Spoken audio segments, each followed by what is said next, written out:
Why do I remember the phrase, to sit in solemn silence on a dull, dark dock in a pestilential prison with a lifelong lock, awaiting the... awaiting the... Arrival of a short... Arrival, awaiting the arrival of a short, sharp shit.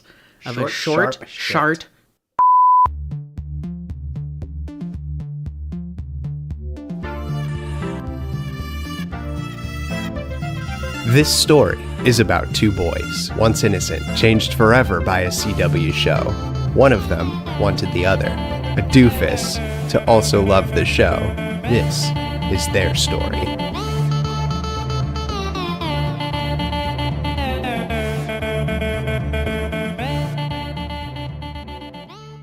Welcome to RiverDorks, the podcast dedicated to the greatest show of ours or any generation, Riverdale. I'm John Erickson, and with me, as always, is the murder wall to my Hal's secret filing drawer.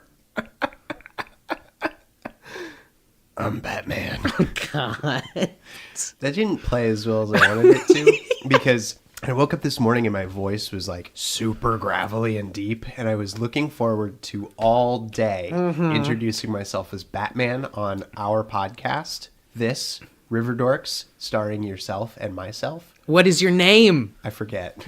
I'm Roger Miller. Bag of cats. Bag of cats, ham sandwich, Cuban Pete, all the hits. I don't think Cuban Pete stuff made it into that episode, though. That can't be possible. No, you know what? Because I know I listened to that audio of you singing. That was the Tom Jones, the Pussycats. What's new, Pussycat? Oh, okay. Whoa, whoa, whoa. I liked how that episode ended, too. Are you excited for this episode? No. No? No. I've decided that I'm over this show. What? Yeah. How dare you? Sorry. Don't you lie to me. I could never lie to you, John. You are lying to me. I am lying to saying you. You're over this show. I'm so excited for this one. I think we're about to find out what happened to our sweet redheaded boy, Jason Blossom. Well, it's the episode before the finale. Right, but it is called Anatomy of a Murder. I don't know. I feel like we're about to find some truths out. I guess since we're getting closer and closer to the nadir, or the thrilling climax, who do you... Oh, you already know. I do. Okay, can I tell... Did we do this last episode? Can I tell you what I think? Yes, we did, but you've had some time to gestate on it. Yeah, I think... I know you only think of this show, just like me. I spend my days working and thinking about who killed that poor boy. He had his entire life ahead of him. And it's really a shame that the music teacher from episode 3, is episode 3 or 4, that guy from the college that didn't know what show he was on. Okay. It was a front because he knows exactly what show he's on because he murdered Jason Blossom. I think that is less likely than your previous theory that Archie did it. I think Archie helped. Archie held him down. No, he was busy holding Miss Grundy down, if you know what I mean. Wink. I'm glad you got a clean take of that. Yeah, I had to get my garbage theory out of the way while you were actually expelling garbage from your body. I don't remember if we talked last week about the fact that we have a Twitter account. I think we mentioned it maybe We definitely did at the one before, but we have a Twitter account at RiverDorks Pod, and if anyone out there wants to volunteer to help me run it, I can't do Twitter. I'm not built for it. We're very trusting. Are you saying we're going to put our official Twitter in someone else's hands? Maybe. I mean, God knows I don't want to. No, and I don't either. And we shouldn't sound like we're better than Twitter. Hold on. Here's the thing. If you go to patreon.com/the_dorkweb and give us at least $5 a month, you too can be on our social media team. See what I did there? I'm reverse paying. I'm reverse paying a social media manager. Feel free to tweet at us. I will try and engage you if I can figure out how. No, you've engaged a little bit on Twitter. We've had some River Vixens reach out, and I have said hey back, but that's about all I can Why'd you say out. Hey back? Does it smell like Henway in here? So tweet at us or email us if you prefer that. We're riverdorkspodcast@gmail.com. We don't get a lot of mail. So one thing you can be sure of is that it'll get read. It really will. Say anything. Don't say anything. No, say anything. I want to hear all of it. Ooh. And also... No hate speech. Yeah, avoid hate speech if at all possible. But do also rate us on iTunes. We appreciate when you guys are doing that. We are seeing some of the reviews, and they're very kind. It's very kind. Too kind. Too kind. Too kind for our silly, dumb show. Speaking of silly, dumb shows, should we watch one? We really should, because this is such a big episode, and I'm worried we'll lose time. There's no time to lose. All time is lost. That's a moment lost. That's a moment lost. Fade to the episode. No, that was it. That's a moment lost. That was it. No, then we fade to the episode. That's a moment lost. I said fade to the episode. That's a moment lost. Give me that recorder.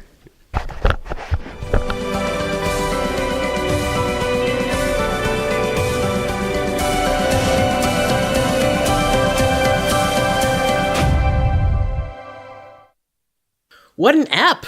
What a wild ride. How are you feeling? I feel exhausted. You got closer to... I think at one point you did mention that maybe, like, Clifford Blossom was the worst dad, and I think you at one point did suspect him? Maybe, but I don't think I thought that he did it. Yeah, it really kind of does come out of nowhere. Yeah, and what was really wild was when John Cena came out with his hair. Okay, listen, my child is dead. A boy and his father are dead. There's been a reaping in the family. What a wild... This was a 2-hour murder mystery movie done in the span of 40 minutes. Yeah, right?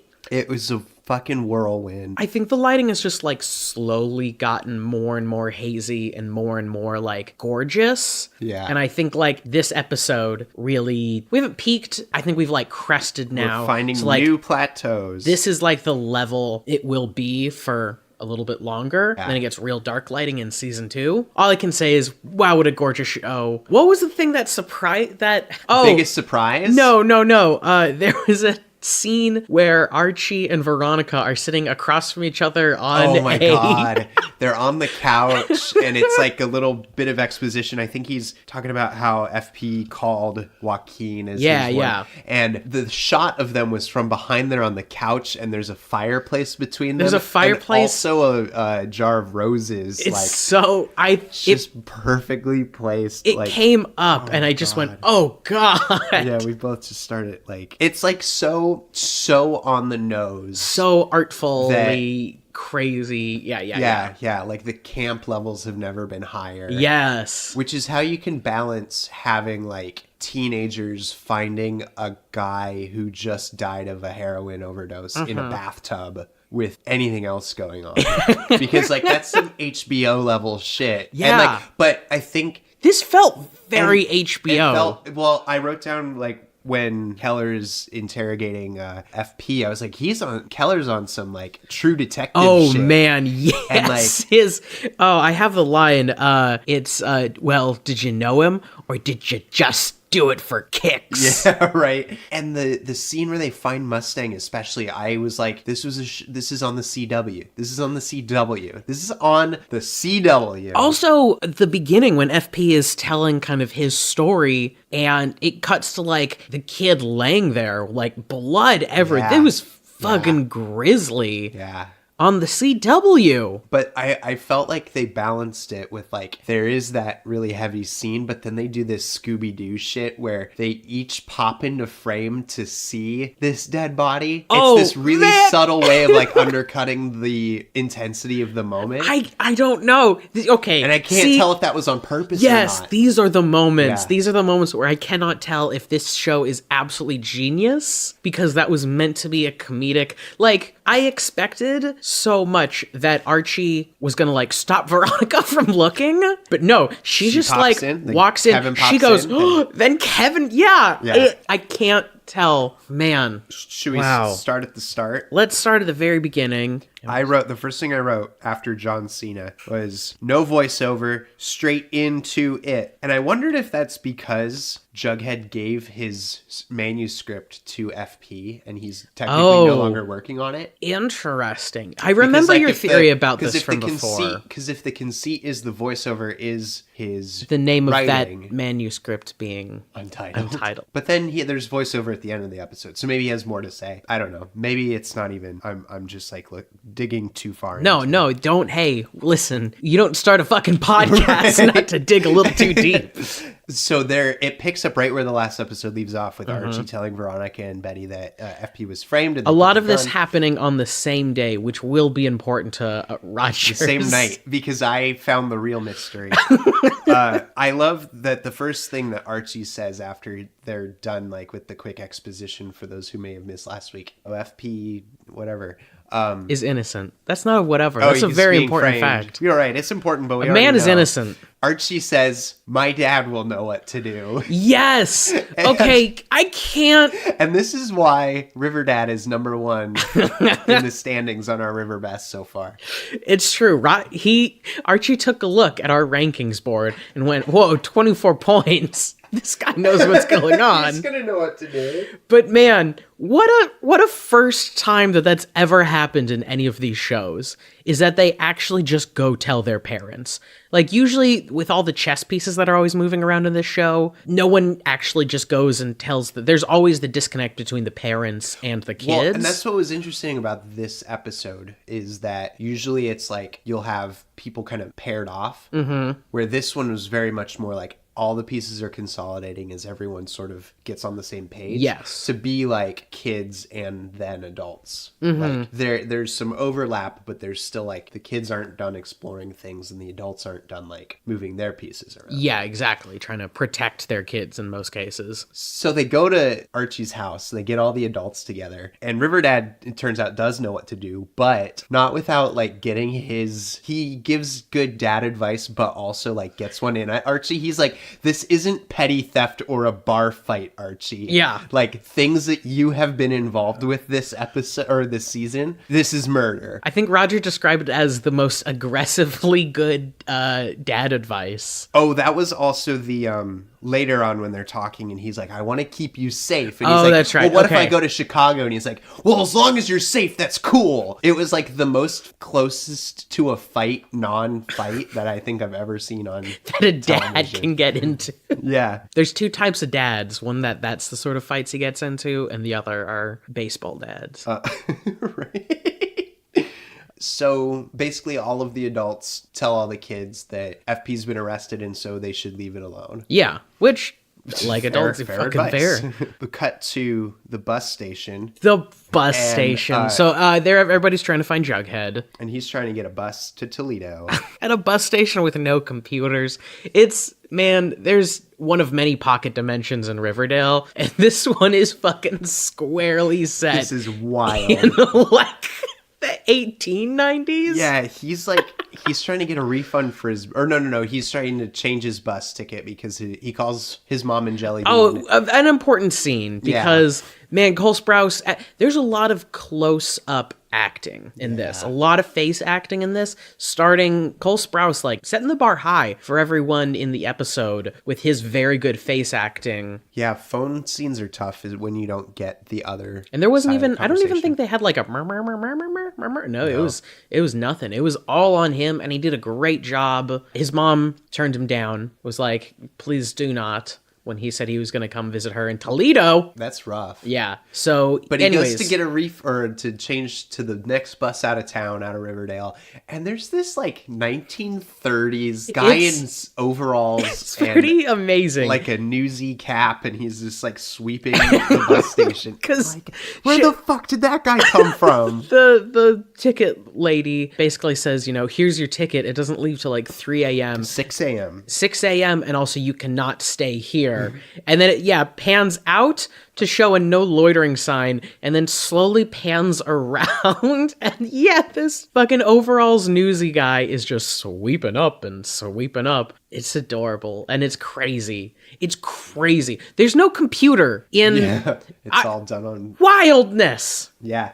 So let's see. Meanwhile, Hermione is packing some bolt bags. What do you call? Bug out bags. Bug out bags. She's yes. packing bug out bags because she's like, if FP confesses or if like it ties to Hiram at all, I'm implicated because I bribed the mayor to buy the drive-in. I forged your signature. Like, this doesn't come out well for me. Also, a great reason this show is great is every episode does a really good job of recapping all the important parts. Because a lot of episodes will like have a kind of recap episode and then have the big reveal episode. And this is like, no, we can do both at the same time. We Now, can just John, build everything up. Yes. Did you say a great reason this show is great? I did. The kids are out looking for Jughead. They can't find him. They go to the bus station. It's closed. So they're like, wait, he's at Pop's. They call Veronica, who is lounging in, what is this, That blue? blue silk nightgown. And of course, she's the only one who thinks, just go to Pop's. Yeah, right. Have you seen the show? Of course, just go to Pop's. Apparently, Pop's is open 24 hours, which is, I guess, explains a lot. Yeah. It would kind of have to be with the logic of this show. Veronica, okay, the outfits are interesting in this, because this is kind of our first episode that has taken place in the same day as a previous episode. There's been no time skips. Right. So it was confirmed that Betty and Archie have both been home and have changed. Jughead is still in his kind of prom outfit with his tie. It is confirmed that Veronica goes home, changes into a nightgown, and then changes back into what she wore for homecoming. Everyone else, well, except for Jughead, who can't go home, everyone else has, like, a clear reason to have changed because they are now comfier, and Archie isn't running around looking like Kevin Bacon. Yeah. But that's very Veronica funny. was, like, so proud of her dress that she changes back into wear it it back out. just so she can go, like, see Jughead again. Just maybe because it's still technically the same night of the dance. Anyways. So we're on this True Detective shit all of a sudden. It's like extreme close-ups Yes. of Keller and FP as FP gives this confession, which I was like... Fun fact, producer Lorik super into the sheriff. Really? Yeah, he texted me about it. Oh. That's funny. I knew FP was like involved. You did. But he said he did it, and I was like, there's no fucking way. There's no fucking way. No way, your man. Okay, do you want to get into FP's Yeah, here's the look? real mystery. This is the same day as homecoming. Everyone else is in the same outfits. We talked about that. But FP has an honest-to-God, like, 2-day facial scrub. When they made such a big deal about him being clean shaven just a few hours ago. And he's at the Coopers that night, and they comment on it, and they show he's got a baby smooth face. That night, too. Like, yeah, this has to be... This isn't like early that day, and then we don't see him again. We see him at night. And then this is maybe 6-7 hours later, and...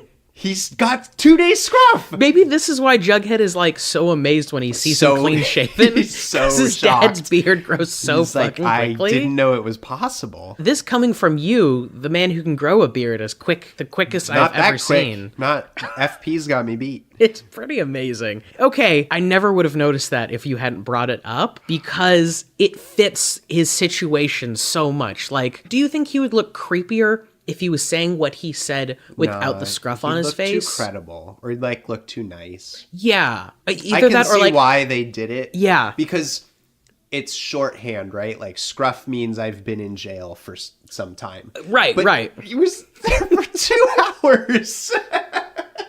He talks about how he ransomed Jason Blossom because he...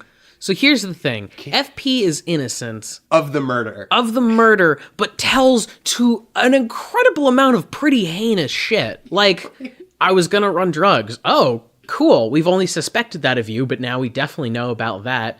Like, he could have really softened this. I know that whoever killed Jason Blossom, we'll get to it, was telling him he had to say it was him or else he would hurt Jughead. It doesn't mean you have to actually Confess to the crimes you confess did. to the crimes you did.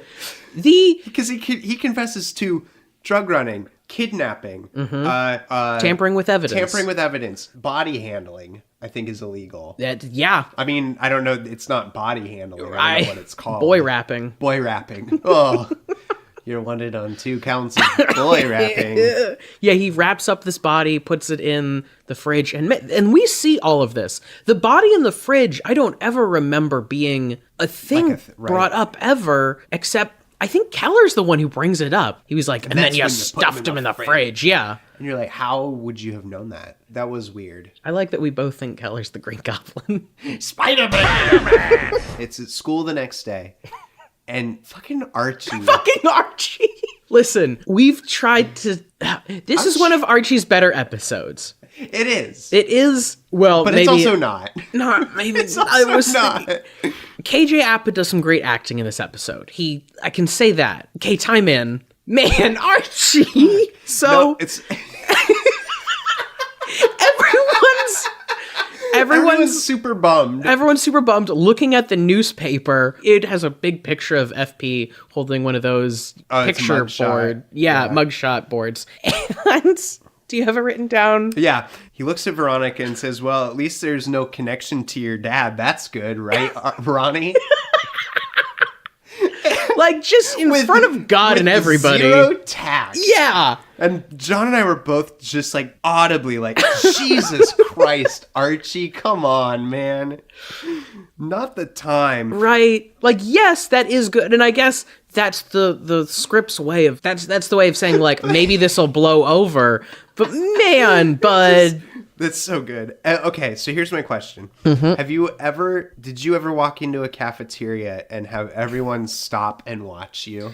No, but it was probably my greatest fear throughout all my years of scholarly education. Yeah, well, it happens to our boy Jughead. It's a tough one. This is a very good scene. This is a wild episode. This was a very good, dramatic, but somewhat grounded scene. I don't have a TED Talk for this episode. All of it's so good. I will say this is probably the best scene in the whole thing. You think so? Well, no. Jughead comes to school when he said he wasn't going to because he wants to apologize to Cheryl on behalf of his father. And you see Cheryl surrounded by some other people. Cheryl smacked the shit out of Jughead. Yes. And then it's like taken out on Jughead. Like the principal calls him in. Then the next thing we see is like, here's my question for you. Yeah, what's up? Hit me with that good cue. Schnozzle. Here's my question for you. Why do you think all the authority figures are being dicks to Jughead? Do you think it's because, I guess, A, they think he's evil because his dad's a convicted murderer? He's not convicted, but he's an arrested suspected murderer. Yeah. Number 2, it's actually true what they're saying, and they're worried for his safety. Or 3, they're all classist pieces of shit. It's maybe a combination. Yeah. Because it doesn't make sense, like... Why Jughead is reprimanded for... Would you look at me differently if I told you my father killed a man? Whoa. That's some heavy shit to just bring into this right now. The energy you've created in this room, it's extremely weird. Has your father killed anyone? I need to know. I don't know. I don't think so, because it would have no effect. Like, it wouldn't have affected it the way that I have interacted with you in the past. Unless you were to tell me that you were an accomplice. You helped him. You held him down as your father. I just want to say I didn't. Okay, that's good. There was no gutting, first of all. Yeah. Anyways. It was a gunshot. What were we talking about? The next thing we see is Fred and Archie have that real quick, just let it be said, Cheryl wails on Jughead. He doesn't... the genius thing about this is that he never takes his hands out of his pockets. He just takes it. And she even, like, draws blood from his lip, which stays bloody for an inordinate amount of time. But anyways, like, draws blood from his lip, and he is pulled away by the principal and done some more questioning. You were saying... Then we go to the Cooper household, and someone's breaking in. Betty and Alice run into each other on their way to find out what's going on. Roger noticed an amazing... Alice has a gun, but if you remember, it's the gun from Miss Grundy's car, which I thought was it's such a good little continuity thing that they don't make any mention of. Yeah, I really was expecting Betty to say something like... You have a gun. Yeah, mom. But she's just like, mom. But then I think there's a lot on that mom, and I think she first is surprised her mom has a gun, and then like kind of does And then maybe a remembers double that take, like, oh, and then maybe that's right. My remembers that mom's she brought the gun into the house. also my mom's fucking Alice Cooper. Of course she has a gun. Right. Guess what, everybody? The murder wall is back. The murder. Well, okay. Well, 1.0. makes And also, his reappearance. Hal is back. Was And probably what most people would be excited about. Yeah, Hal's here to grab the murder wall because he took it from Keller because he wanted to make sure the investigation didn't somehow lead back to Polly, which is, I guess, good motivation. But as a reporter, shouldn't you know that if you get caught, then you are immediately a suspect? Yeah, you'd really think. Roger, I want to ask you a question. Yeah. Is Hal Cooper hot? No. He isn't. No. But how close to Less maybe close. starting to be less close? Less close. What's up, motherfucker? Wow. Hey. You're on the radio. Have a seat. Come do the rest of this episode with us. Sit and watch. No, you can sit and participate. Sit and participate. Just don't slurp soup too loud. Or at all. I'm kidding. You eat your soup. That is non-negotiable. CJ, did you know who killed Jason Blossom? It was his brother. Holy shit. I mean, no. No. That was a lot That- closer than... Out of a hat you could throw, that's a surprisingly accurate one. Is that a saying? Of a hat you can throw? His brother? I don't know if there's a lot of sayings that end with "that's a surprisingly accurate one." So It's no. a surprisingly accurate hat you threw. Wait, did you stop recording? No. Okay. We've been recording all of this. Oh, good. Oh, this is going to be good to listen to. You're going to eat that soup with a fork? That doesn't make any goddamn sense, CJ. Welcome to my life. It's madness every day. The soup. It might be terrible. Oh God, it's leaking soup. Why did you fill it so full? Hey, everybody. Please welcome John's roommate, CJ, to the program. What up? Oh God. I am John's roommate. Yeah, you are. And we're talking about the best show in the world? Yes, which is... Riverdale. Yeah, buddy. Of So, course. what do you think about Murder Wall being back? Oh my God. I'm excited for it. I'm truly excited for it. It's And the revelation that the Coopers are Blossoms. Also, man, Which, oh, what Lord. a fucking twist and a half, What a right? fucking- who saw that coming anyway? I didn't see it coming. But I was going to say blood runs thicker than blood in this case. Then syrup Or it's all your own blood. and syrup. Oh, man. Alice Cooper doesn't get a lot of screen time, but the stuff that she has, she makes full use of, like with the gun, and they go storm Thornhill. So, CJ, if you want to get a word in edgewise, you just gotta lean just in. gotta- I gotta lean in. I believe in you. We really. This has really all gone off the rails. Yeah, I'm gonna get us back. So Jughead decides But Alice, he's just gonna go sleep in the garage. No, we skipped so much. did we? Well, I I just wanted to say I really liked the line where Jughead goes, "I'm gonna go sleep in the garage."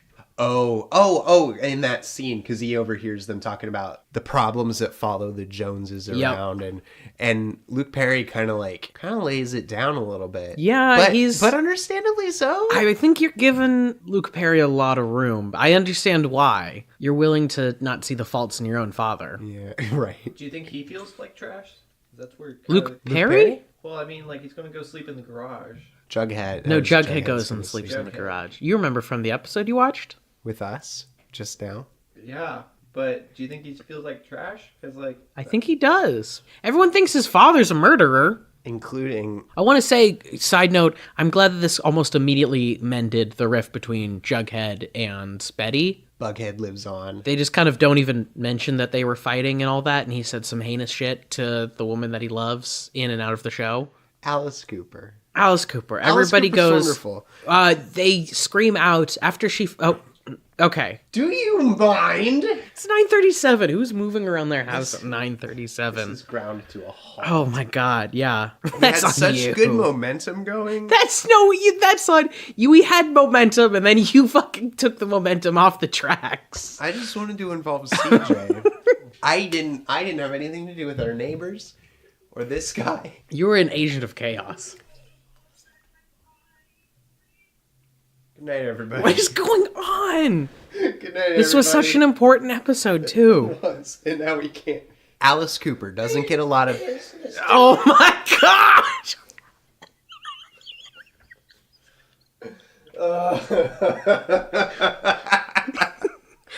The thing about chaos What is have I it's done? fair. What have I done? I don't think we've actually said it, but Hal explains that yes, the Blossoms are Coopers. Basically, the blood feud started when one of the brothers killed the other brother, so the families split apart. One of them took the name Cooper, and Allah, Bada bing, bada boom. bada bing, bada incest. Jason and Polly were third cousins, it said. Yeah. It's not... I'm glad they don't, go, it wasn't... Your actual cousin. Or... Yeah. They keep it as far away for it to still seem kind of shocking, but not for it to, be a worry for the baby and all that. Right. It was a smart choice. Now, I have to wonder then, how much of, Cheryl and Jason's, kind of really close relationship is that... I'm, retroactively now wondering if that is to be... foreshadowing or some kind of easing us into the idea of... He fucking said he would. He really did. Eat soup with a fork, you monster. It tastes good. I'm glad. It sounds good too. It sounds like a... Oh my god. Good, sir. What's happening? How much soup is left? It's almost done. You want to just finish it? Yes. I'd appreciate For the love it. of God.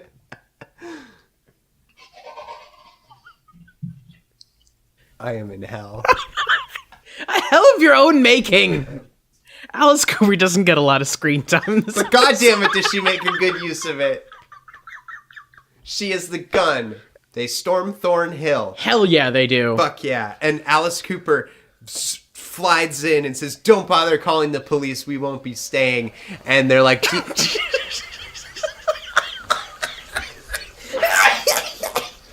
I think this is what it Christ felt like on to the be on that cross. Titanic. This is... Hey, listen. I've never been tortured, but I feel like it feels like this. This is the water droplet torture.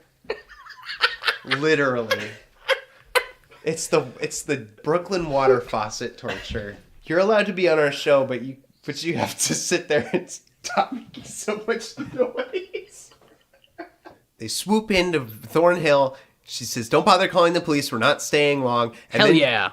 They're like, "Do you have any idea what time it is?" And she says, "Sorry to disrupt the witching hour at Thornhill." Gotti. Oh, it's so good. It's very good. But then my question was, why would you bring up the incest stuff in that moment when you're trying to extricate your daughter from their place? You're not wrong, but Alice Cooper is nothing if not direct. That's true. And it allowed them to get in a Dr. Moreau reference, which Yes, I appreciated. I wish I'd written that down, but she was basically like, I have had enough of this Dr. Moreau experimentation. Eugenics bullshit. Eugenics bullshit. It's So good. very good. And also, that's kind of like a plot thread that is quickly revealed and then, tied up very quickly, kind of with Alice just being like, okay, cool, that's quite enough of that. Yeah. We find out that the Blossoms were a little too okay with their cousins dating because what could be a purer blossom? Yeah, that was a weird moment. Anyway, I'm done talking about this because we've been on it for 25 minutes. We've never gotten past it. They leave with Polly, and Betty is headed out, and all of a sudden, Mrs. Blossom grabs her and goes, "You made a grave mistake, little girl." Great line. And she goes, "I don't think I did, and I'm going to keep doing this." Or, whatever. Whatever. And then she Fucking moves her rips arm and out. gets away. Jeez. It was very cool. God It was damn, very cool. Betty's so good. They call Mommy Ringwald. to look They at the call case. Mommy Ringwald. Do you think they made her an attorney so that she could have this scene specifically, where she takes a look at the case? I hope so. She uses the phrase Inadmissible. inadmissible, so I really believe her. That she's a lawyer. That sounds like I'm being sarcastic. She's a great actress. I don't mean to say that like she doesn't nail that line. It's just one of those like movie TV lines where as long as someone can use the phrase inadmissible, You're like, oh, they're a lawyer. they're a very good lawyer. Yeah. They're basically, what's the prognosis, doctor, lawyer? And she's like, not good. Not good. Jughead, if you ever want to talk to your dad again, you want to go do it right now. And Jughead's playing this very good. He's kind of joking about everything. He says, at least he's an honest murderer. So it's a very good line. He's really shown his range in this episode. Big fan. He goes to see FP, and FP plays hard, and I wrote, who is he protecting? And now we know. You hard-boiled cop, you. Now we know. He's protecting his son, Juggy. And then we get this, like, Veronica and Archie thing. Whoa, like, wait, you're not gonna... It's a good scene. It's a great scene. No, it's very important that Jughead goes and sees FP, and basically FP's eyebrows tell him that, hey, I'm innocent, son. He's trying to, be this bad guy, and they keep using these shots of him Sitting way back out in the corner. way back behind bars. His head is, like, perfectly framed in between there. His beard has grown, like... Even more. even more, like, another 2-day growth in 2 hours. It's pretty impressive. He's like, hey, son, stop it, and I don't love you. And he's like, oh, okay. And he realizes that his dad does love him, and that he's lying. That was paraphrasing. He didn't say, I don't love you. He would never say that, even if he was lying. But he is lying, and Jughead believes him now. Then the more I think about it, the more absurd this Veronica and Archie scene seems. There's a roaring fire. Because the entire thing lasts about 15 seconds. Because it's enough to say for Archie to tell Val. Wow, you wish. It's enough for Archie to tell Veronica FP's one phone call went to Joaquin. And then we get like the next scene where they find Joaquin. But I was just thinking about like the fireplace and the roses. And like this scene had to have taken so much longer than it actually, like it's 15 seconds. And like It could have... the attention to detail is so good. They And could have also- nixed this scene and just had, like, them show up at Joaquin's and for Arch to be like, I called Joaquin here because I know he was the last phone call. But no, they paint this amazing picture. What a good show. They go to interrogate Joaquin. Everyone goes to interrogate Joaquin. Kevin is in it now. Yeah. Kevin, he's been around, but, like, he is there with Joaquin. I guess that's how they got Joaquin to come. They start asking him questions, and Kevin goes, I'm not asking as your boyfriend. Why? What's happening? And Kevin says, I'm not asking as your boyfriend. I'm asking as the sheriff's son. Kevin's really, He's not here to play. So Joaquin finally tells them the story then of how he didn't see, very importantly, FP shoot Jason Blossom. He just showed up, helped him kind of take care of the body, Put and it that's into that and that's freezer. it. Then he also mentioned that our boy Mustang was in on the cleanup. I wish Hope had been here for the I know. Mustang came back and then was immediately found dead. Are there motorcycle gangs in heaven? Whoopsie! Uh-oh.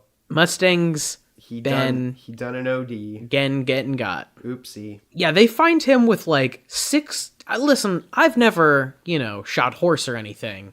You know how we can tell? I've never ridden the Wild Stallion myself. But, like, wouldn't you just keep going back to the same vein? Because he's got, like, 6 different pockmarks in him, as if he took, like, 6 needles all at once and just papowed all of them together. It's very... Well, the thing about Suspect. an OD is that you did it too many times. Okay. So, I figure he'd want to, ride the White Lightning all the way to hell. Jesus and he Christ. wouldn't just... you're fired. He wouldn't just... You do one, wow, fun. You do another... Drugs are really bad. I want to make that clear. Well, okay, and so here's my question. Was that the drive-in money? It was, yes. Okay. Because they don't quite explain it. So that is, yes, another callback to that is the bag of money that Hermione gave to FP. In, like, episode 2. Yeah. It's still not explained why Mustang had it, though. Yeah, or if Mustang is a wild heroin addict, why he hasn't spent all of it. Like, there's no way that if you put a huge bag of money in an addict's room at a motel, unless it was just there from like a few moments, like maybe days before FP's getting rid of it. Or, I don't know. I don't know, Sheriff Keller. Okay. It just seems not super feasible that you could put that much money. It's a sloppy, who knows? I don't know if they say whether or not it was a cover-up, so who knows? Who does? Who could possibly know? I wrote, River Dad is pissed because this is the kind of trouble that he specifically doesn't want Archie to get into. Joaquin skips town. He has a nice moment with Kevin. And Kevin's like, I didn't really know you. Bye. No, not bye. They kiss. They have a big kiss. And then Joaquin goes in and then comes back and says... And tells him where the insurance policy is. Mm-hmm. So Cheryl's also doing her own investigating at Thornhill. And she figures that why was Jason running away from home? It wasn't because of family stuff. It had to have been business stuff. I just wrote down Mrs. Blossom drags Cheryl to the syrup barn. There's a couple moments of characters breaking, specifically mothers actually breaking in this episode. And she just grabs her by the wrist and she's like, so many questions. After Cheryl, I think only asked her like two questions. But she keeps, saying like, he didn't have the stomach for it. And she's like, why? And she's like, oh, okay. And then she marches her out to the barn, throws open the door. We see all the barrels of syrup, and she screams out, there it is! There's the sticky, dark, dirty truth. maple syrup! Drown in it, why don't you? What a line. What a good show. Did you ever think that this show would have a line such as that? Take that, One Tree Hill. Take that, show. the OC. Okay. What you say? We find the jacket. We get the jacket in the bag. Roger called it because they get the jacket and they keep looking at it. They're staring at it and they're like, what does it mean? How could it help our thingy? I was like, look in the pockets, you idiots. Admittedly, I knew it was going to be in the pockets, but I don't know if that would be the first thing I would think. Like, it is such a crazy piece of evidence to find. Why not hide your flash drive somewhere else? Right. And then the jacket evidence a different place. Or burn with the car. Yeah. Yeah. Yeah. Well, the jacket seems a little unnecessary. It's all... But it's also, maybe it's like kind of a red herring. Betty makes Archie wear a dead boy's jacket. She does. It's odd. I guess I almost get the logic. She thinks like everything's a puzzle. They put it on.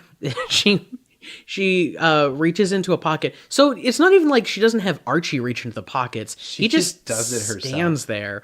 She reaches into the pocket. She sees that there's a hole in the pocket. When I have a hole in my pocket, I always lose my chapstick. And Veronica goes, and my Mont Blanc. And my thumb drive with damning evidence. But what's Mont Blanc? They're pens. They're what? $400 pens. Holy shit. Well, that makes sense then, I guess. And in said pocket, they find a flash drive.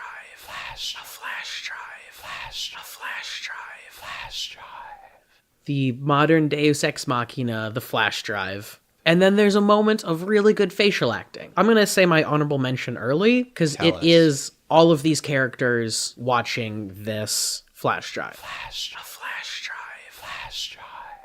Yeah, they all react uniquely. Betty kind of starts like crying. Veronica's very like outwardly shocked. Jughead just kind of like goes blank a little bit, but like still really feels it. Everybody's like really shook in their own way. Yeah, but all uniquely shook. Just a lot of really good like character choices taken. We're not even hearing what's coming from the laptop. There's no like gunshot. You just infer the gunshot because you see them all jump back. I think there's a flash too. It turns out that it's Cliff Bloss Master Flex. Sorry? Cliff Bloss Master Flex. One more time? It's Cliff Bloss Master Flex. That done pulled that trigger. I don't understand. Cliff Bloss Master Flex. Why you are saying Cliff Bloss Master Flex? It's because I wrote it down in my notebook. He's the Who in the Whodunit. He did do it. This man killed his own son. I'll say it. I think it's fair. We may have a contender For worst dad dad. in Riverdale. I think Hope and I kept giving a lot of eyes to each other while you were kind of coming up with this worst dad in Riverdale. I would say it's hard to argue with the dad who kills his own son. Yeah. Yeah.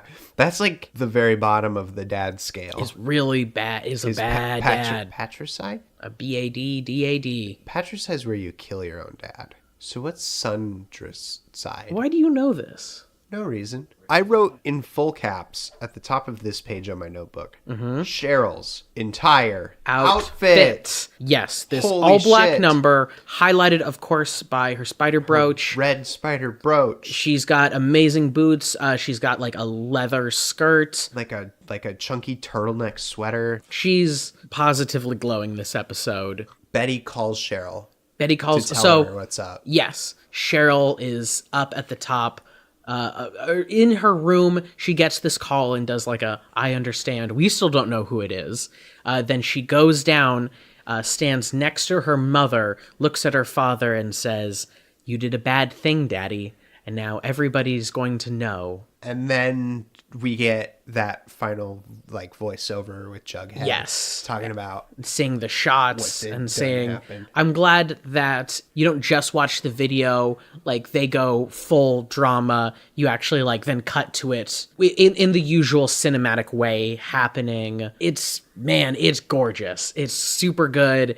It's such a great long sequence. I don't know if I think Clifford Blossom is the most satisfying villain for all this, but I think the way that they do this bit is like so believable to me. Yeah. It makes it feel like a satisfying conclusion to this mystery, at least this part of the mystery, because of like how well this scene is shot. Yeah, narratively, it's fascinating at least, like because while Cliff is pretty clearly not cool. Yeah, clearly villainous. There's that added bit of like him murdering his own son that is like pretty fucking wild. Even if it's unsurprising that it is him, the circumstances around it are like Probably the most like cold-hearted of any of the characters on Riverdale. It doesn't surprise you that he could do it, but it surprises you that he is the one who does it. We talk about how the rest of the mystery, Cliff is the only person who knows about it, and they're getting all the cops together to go arrest him.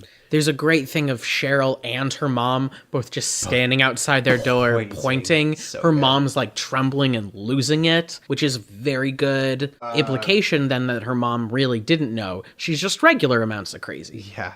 But then wouldn't you know it, the guy Don up and hanged himself. Up and done hung himself. Also overturned the... Well, do you think he did that, or do you think Cheryl or Mrs. Blossom overturned the barrel? I know the answer to that, so I'm not going to. But it's revealed very quickly in the next one. That there's a barrel full of drugs. Barrel full of heroin. What a wild end to a wild episode in a wild show. And there's still one more left in the season, which is like baffling. I'm already to me. I was gonna wait for this, but like, what do you think could happen next? I'm gonna say they probably move in to set up the next season, because normally like this would be the season finale. Yeah. In almost any other show. Yeah, And we've talked so much about how that would be the case. we have a guest next week who has never seen the show before. So it'd be like watching a whole new And I was show. thinking like, oh, this next one will be like the wildest episode because it's the season finale. But really, like, it's a going to be lot of kind of the stuff wrap up starting. from some minor stories. But like, there's still a lot going to happen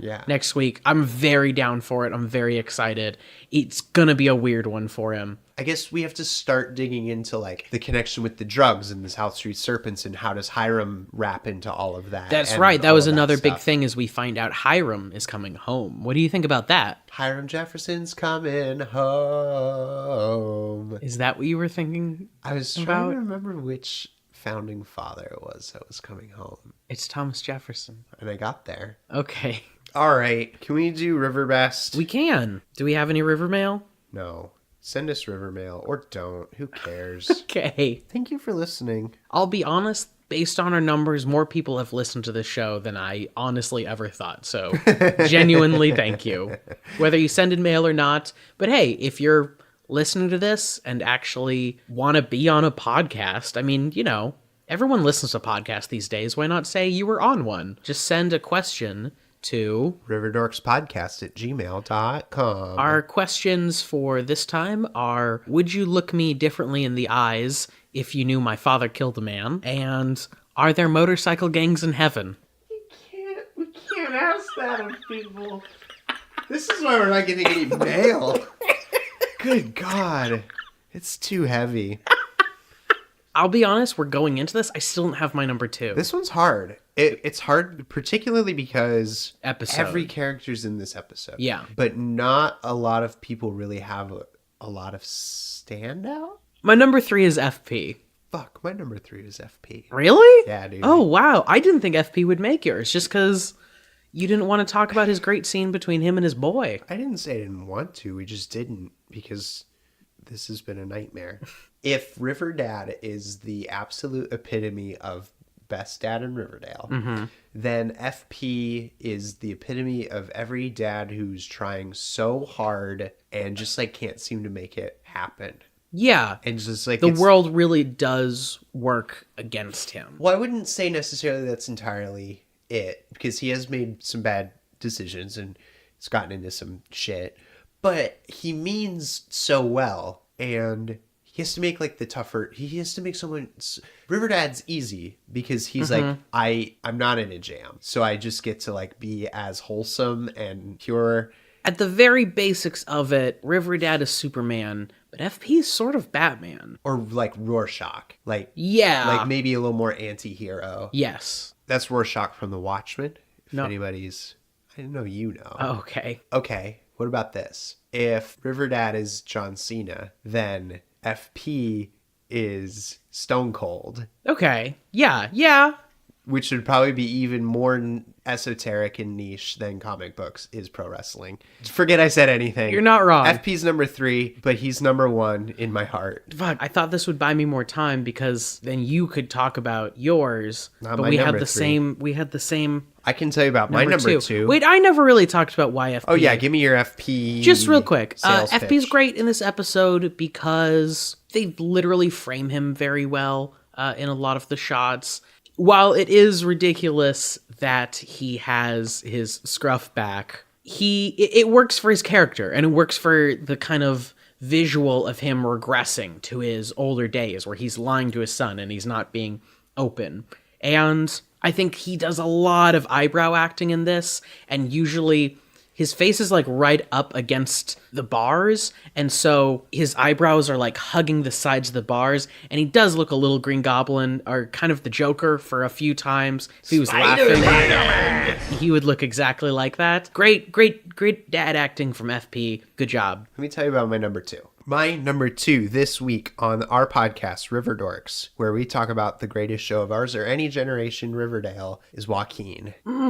Good pick. Because here's the deal. Joaquin could have just bolted. He has his relationship with Kevin. That's ostensibly a front so that he can get in, they can both get in with the sheriff. But he may have some feels. He did. He says, I'll miss you, Preppy, when he leaves. Yeah, but he still hides so much stuff from Kevin that it wouldn't be, I think, so illogical to assume that he would like totally dip, like totally just book it, skip town, whatever. The fact that he like ends up pointing them to the piece of evidence that like busts the whole case wide open is. I'm gonna ask you a question and hide my face so I don't give anything away. Do you think that Joaquin comes back? Ooh, sure.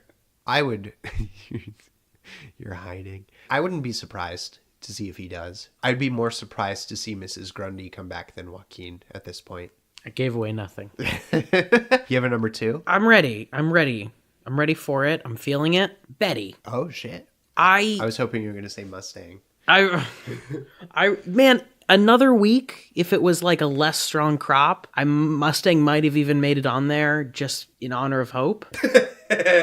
It's Betty, because when I thought a lot about this episode, the character that kept coming up was Betty. I almost gave it to like Cheryl or Cheryl's mom, but then I remembered who Cheryl's mom had grabbed. And Cheryl's mom has great flashes of amazingness. And Cheryl has, of course, that amazing scene where she's at the top of the stairs. She's got the amazing line, "You did a bad thing, Daddy." But Betty kind of maintains like a quiet fire this entire episode and really is the thing like dragging everything together. She supports Jughead. She's, against her mom, kind of as always, but also like is willing to tell her mom what's going on. Her mom actually supports her occasionally in this episode, which is kind of nice. She's just kind of a quiet brilliance through this. I like her even more because of Kevin's line, the Nancy Drew one, and how that's just kind of so explicit now. Alice refers to her as a teen sleuth, which is just couldn't be more obvious on the head, and yet I love it. And if you recall, she does use the website Sleuthster. Please cut out the part where I say Betty Poop. Who's your number one?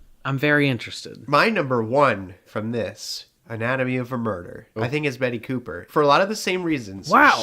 I thought mine was like a shot in the dark. No. I should have given my points to Cheryl. Damn. She feels like she has to help Jughead, but she basically carries the teen's investigation. She's determined. We haven't really seen much of Dark Betty since episode 3, except for, 11 with the party, with Chuck Clayton comes back and he's like, "I'm horny for that Dark Betty." But it's a thing where like she's kind of integrated it into her personality. Like when we meet Betty in episode 1, she's extremely passive and really like lets her mom kind of do her crazy dance all over her, and like is really kind of guarded and closed off. In this, she's using that like Dark Betty power to like fucking drive her, like fuel her. And like that moment she has with Cheryl's mom is so good. The fact that she's the only one to think to dig in the pockets of that jacket is obviously great. Her whole steez is so good, and I'm all about it this episode. I feel like she was kind of spearheading the investigation efforts in this episode. She gets my number one spot. Love it. Can I tell you my number one? It's Jughead. Jughead! Yeah. He does a lot of good. Juggy. That opening phone call where his mom rejects him and he literally feels like he has no one. And then he finds out that maybe his dad isn't a murderer,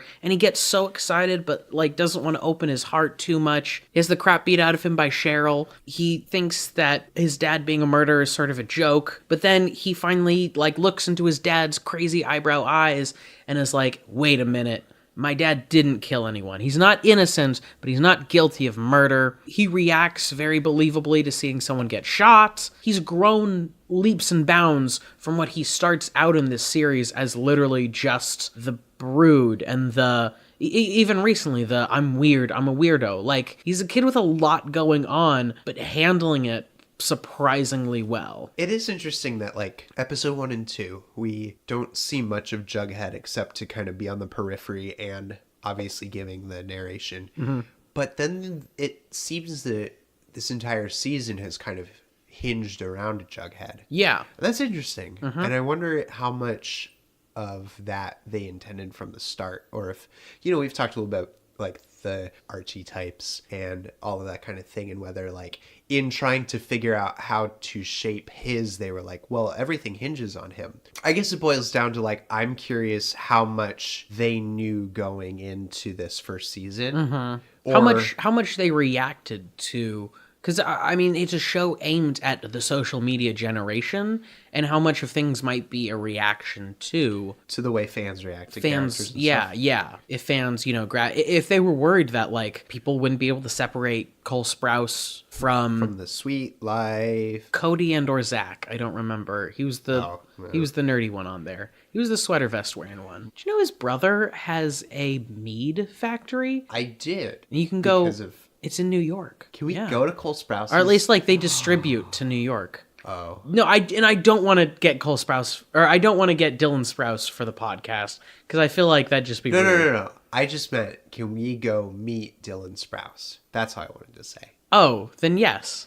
And then befriend him and get him to get okay, Cole Sprouse on our show. See, he did it again. Damn it, he did it again.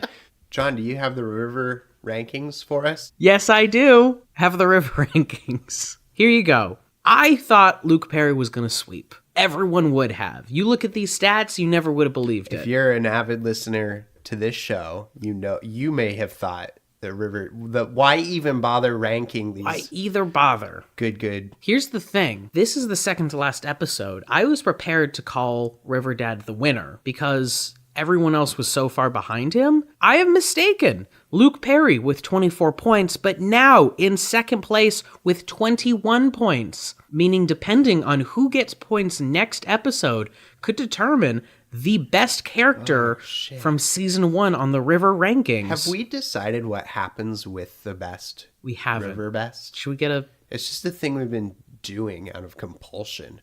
The human need to rank things and put them in lists. What do we do when we have a final list? With 21 points is Betty. And man... What, like a Chipotle gift card or like Starbucks or... What do you think? I mean, Chipotle seems like... Mont Starbucks Blanc. seems more like everyone would, know. Would it be weird to get a gift card from someone you've never met in the mail? How do we find these people's mail? Okay, that's... We're going to dox every member of this cast. Please don't. Well, If you know Lily Reinhardt's home address... oh my God, please no! Please no! Listen, maybe we'll get like a trophy and we'll take a picture of it and we'll send it to them. Like, Yeah, send but a if you picture. know Madeline send a Petch's, picture to them.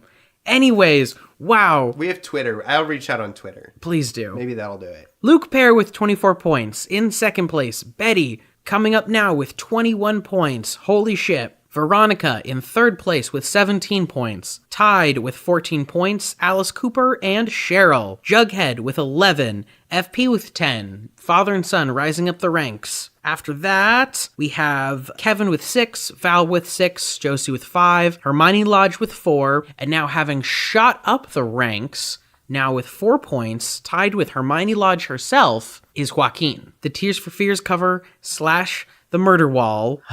Roger tried to get... We had an off-air conversation about it, and John wouldn't let me do it. I drive a hard ship. We have an inanimate object on the board before the main character of the show. Mustang with 3, Miss Grundy with 2, Mommy Ringwald with 1, Nana Rose with 1, and Cheryl's mother with 1. I think Life's a highway. I think Chuck Clayton is going to take it. He's going to give us all a sticky maple. Ugh. All right, gross. you want to get this out of the way? I want to get it out of the way. Hell yeah, that's the attitude I like. Yeah. Ladies and gentlemen, Roger. I'm gonna do something a little different. Are you ready? Roger Miller, ladies and gentlemen, Lounge. Roger Miller is going to tell us everything that has happened in the last 12 episodes of season 1 of Riverdale. Of the hit CW television show Riverdale. Start your votes now whether or not in season 2 Roger should recap the entire show or just the season. Oh my god. How badly do you want Roger to lose his fucking mind? Here's my question for you, John. As the arbiter of this segment, do I recount everything in chronological order or do I recount everything in episode order? This is up to you. This is how you would explain it to a casual fan. This story is about a town, once wholesome and innocent, changed forever by the murder of Jason Sweet Boy Blossom. Stop stomping around up there. I'll come up there and kill you myself. Oh my, not admissible. Changed forever by the murder of sweet maple syrup boy Jason Blossom. He and his twin sister were he was running away from home with his he was running away from home and his twin sister Cheryl was helping him on the 4th of July because he got into some trouble. He knocked up a girl, Polly Cooper, who, guess what, is actually related to him by blood feud, because there's some crazy shit that goes on. She's a Cooper, and they're a family, and Betty Cooper lives next door to Archie, who is ostensibly the main character of this television show, who is also the least interesting character on the show. I feel bad because we told Rogier that we wouldn't bash on Archie anymore. Rogier being our wonderful listener who wrote in Rivermail. We told you, Rogier, that we wouldn't bash Archie anymore. But I can't help it. He's the least interesting character on the show. KJ's great, and he does a wonderful job, but Archie is so dumb. Prozier, please keep listening. I'm sorry we keep bashing on Archie. Hop from front. River Dad, who is played by Luke Perry, who runs who runs Andrew's Construction, which he co-founded with F.P. Jones, who is Jughead's dad. Jughead lives at the drive-in theater when we meet him. F.P. is paid by Hiram Lodge, who is Hermione's husband and Veronica's father. They used to live in New York, but then Hiram did some bad shit, and now they live back in Riverdale, while Hiram is on trial, but now he's not. He's coming home, or he's been arraigned or something. I don't know. We're still figuring that out. I think that's the season 2 stuff, is they're going to be like, Hiram gets into some... FP is paid by Hiram to jack up the drive-in theater where Jughead lives, but they are messing it all up, so they drive the land value down so that the lodges can buy it, and then Andrew's Construction bids on the land so that Riverdad can build something there and increase the total value of Riverdale. What the fuck is going on? There's also Hiram's in jail possibly because of Cliff Blossom being of the Blossom family, who, if you remember, are where Jason and Cheryl come from, and they're twins, and Jason gets shot in the head by, guess what, his own father, Cliff Blossom. Spoiler alert, that happens, and then FP was there and because he had ransomed the boy, and then the boy got shot. Miss Grundy and Archie were banging, and so they heard the gunshot, but it wasn't the right gunshot because the gunshot didn't happen until like 6 days later, so it doesn't even matter. And what the fuck was Dilton Doily even doing? And then there's Dark Betty, and there's Super Saiyan Betty, and then Majin Betty, and the Fox Demon Lord Betty, and then Frieza shows up, and they all go to Namek. They're trying to hunt for the Namek Dragon Balls because Krillin gets killed by Cliff Blossom. Fucking, I don't know. You watched the same show I did. You already know. I think we're gonna call it there. And the then recap. The Sailor Scouts. The recap and the episode. Uh, Roger, is there anything we missed you wanted to talk about? maybe. I have a few minor things I want to talk about. Hit me. I mean, there was a couple. Here's what I want to talk about. Or do we talk about season 2? Do we talk about it next time? I want to talk about this amazing scene where they are going to go they're going to go find Mustang, and they're walking across this like dirty street. Oh, and it's yeah. completely quiet, and then all of a sudden Kevin like accidentally Archie does it. It's Archie? Archie trips over a bag of chips. Oh my gosh. It's just so, like, the tension builds the tension. It's another moment where, like, you're not sure if it's comedy or not, but we both busted out laughing. Or intentional, but it has to be intentional because it made it into the show. I feel like a second after that they cut and everyone started laughing because, oh no, KJ accidentally kicked those chips. It was great. And maybe it's another thing of, like, it's undercutting the tension so that it's not so heavy when you find this guy dead in a bathtub. Dead in a bathtub. Do you want to talk about next season? Or what we're going to do between seasons? Or do you want to leave it? I guess we haven't really finalized.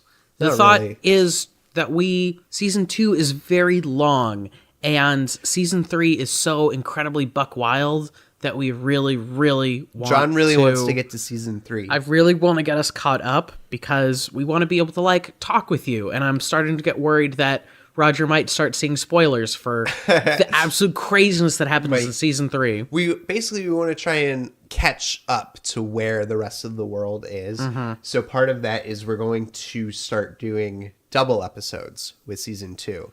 So we're going to watch 2 episodes and then talk through them. I don't know if that means that the episodes are going to be double length or if we're going to try and squeeze them all into or time and a half. I don't know. But the other thing to watch out for is we have something planned for between seasons. We've talked about doing a Patreon exclusive watch/review of 2001's Josie and the Pussycats movie. Oh my God, I forgot about that. Sure. Yep. So be on the lookout for that.